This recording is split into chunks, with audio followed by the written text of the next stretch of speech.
out here in the bottom left corner of the map, as we were talking about him, he is the red Protoss from Dragon Phoenix Gaming. Give it up for ZEST.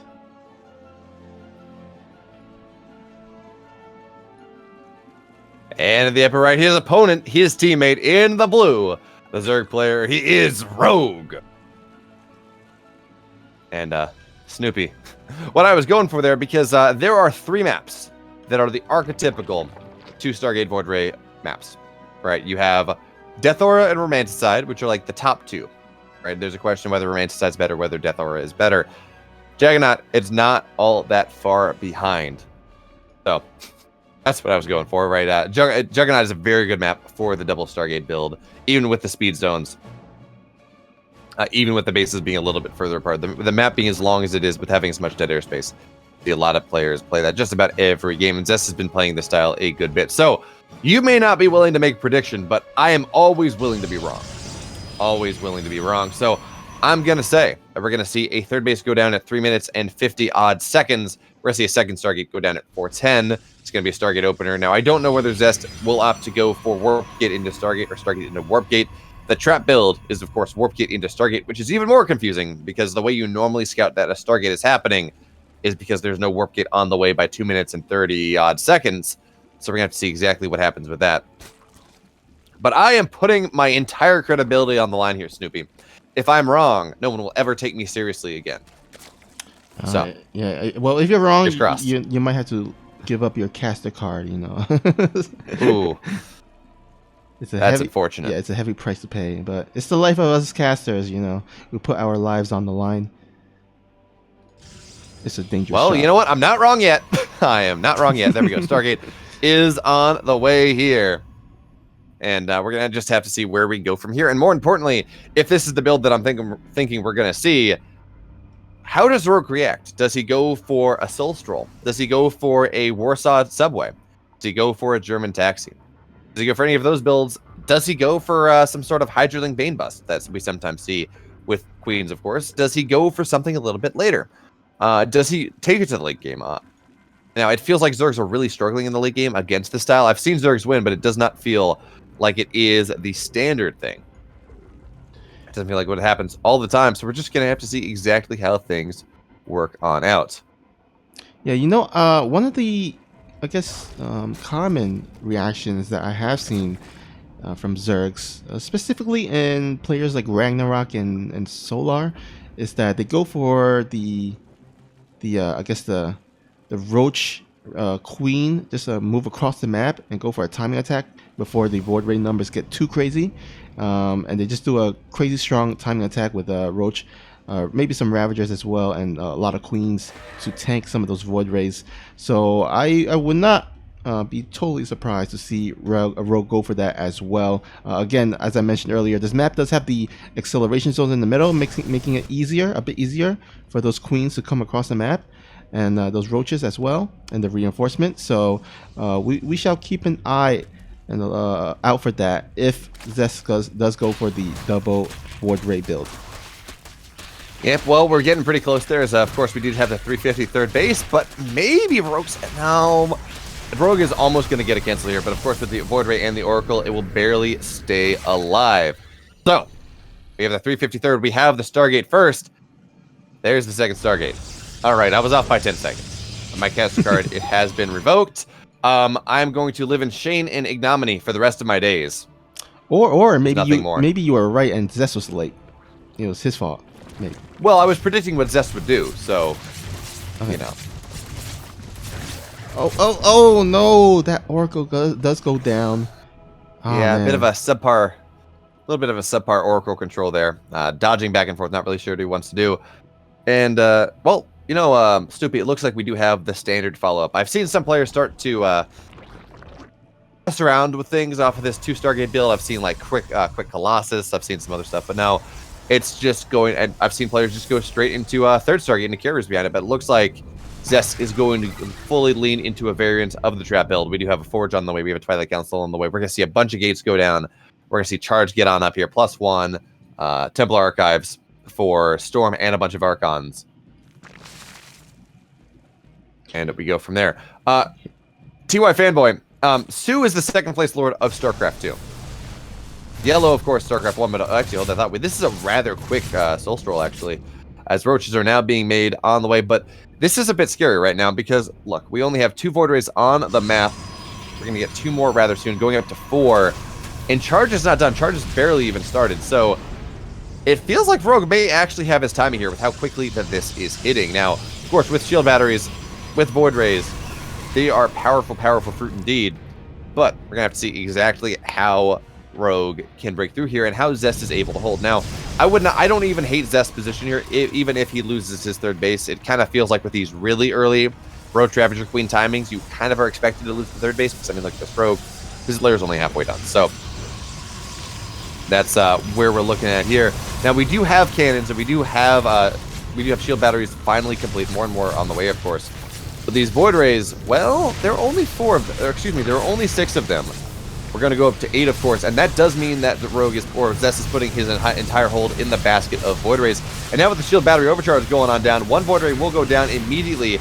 But the longer this goes for Zest, of course, the better it is.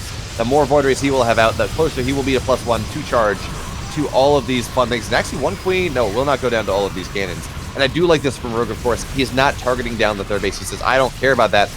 Your cannons are there. Let's go on into the natural. So the Stargate will go down. A couple gateways will go on down here.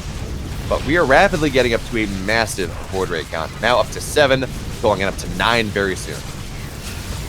Yeah, this is kind of the momentum is swinging. It's kind of snowballing at some point. I mean, the Void Rays are holding strong, but these shield batteries are going to go down rather quickly, and all the probes are going to have to be pulled. There's not a lot of in the ground to defend this huge army of the Zerg, and you know what? 10 probes going down. You can't afford to lose a little bit more, but these Void Ray numbers are dwindling, and I think this might be it. Yeah, this is looking really good for Rogue here. Unfortunately, Zest did not put his static defense quite as he should. He tried to hold the third base against a 6-minute timing there. Not really going to work out for him, especially with the lack of static defense in the natural. Rogue making a really good decision to just absolutely force away the third base, go on into the natural. And, well, Zest is now dead. Game 1 goes to the Dragon Phoenix Zerg, not the Dragon Phoenix Protoss player. And does that... Let's see. Rogue lost 2-1, but it has a map win. Now, that doesn't necessarily knock Zest out quite yet. Never mind. Yeah, I'm just going to leave the math to the Wikipedia, to Cynical Death, to edit in the Wikipedia page. That's, yeah, kind of, cranking the numbers on that. I can't do it on the fly, but yeah, I do like that decision there by Rogue to go for the Roach Ravager and Queen push, because as you look at the map, right, the second and the third base, you have to, as the Protoss, make shield batteries and cannons to defend, right? Now, the question is, where do you build it at? Do you build it at the second? Do you build it at the third?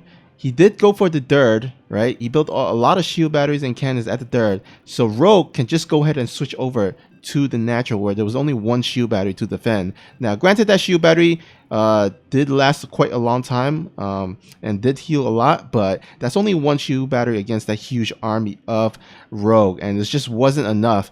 And that's why, that reaction of Rogue is so effective against players, Protosses that goes for that 2 Void Ray build.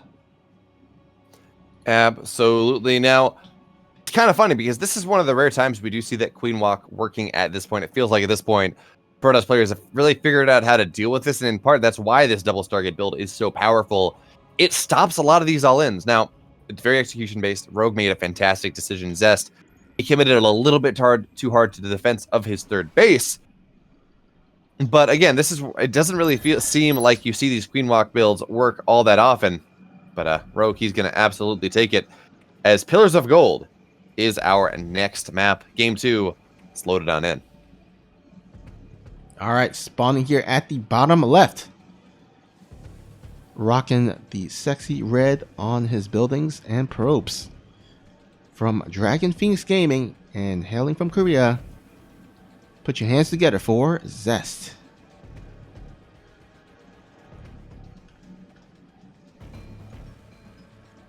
And his opponent in the upper right, up 1 game to 0, also from Dragon Phoenix Gaming. He is Rogue.